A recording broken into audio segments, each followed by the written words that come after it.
that we have for you is about Prime Minister Narendra Modi. In a rare and a special gesture, Prime Minister Narendra Modi personally welcomed the Amir of Qatar, Sheikh Tamim bin Hamad Al Thani, at the airport. The Amir is on a two-day state visit to India at the invitation of Prime Minister Narendra Modi. Now, this marks his second visit to India, having last come in March 2015. The two leaders were seen exchanging warm hugs and engaged in conversations as they were greeted at the airport. In fact, External Affairs Minister Dr. S. Jaishankar was also present to welcome the distinguished guest. Such a personal reception by the Prime Minister at the airport is highly unusual, as typically External Affairs Minister and senior officials take on this particular role. In fact, let's now take a look at which other leaders Prime Minister Narendra Modi has personally received at the airport. Now, let's just show you the list here. In 2015, Barack Obama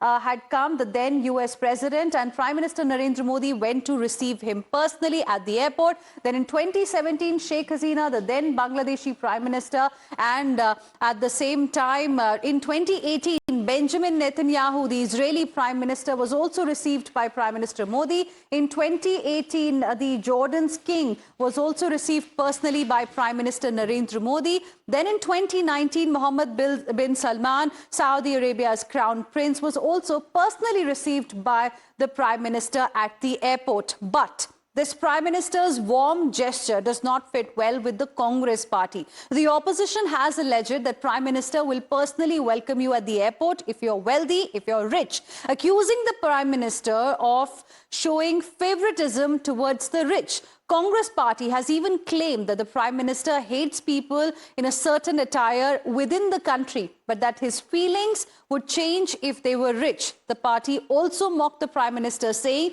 that he would hug anyone who is rich. So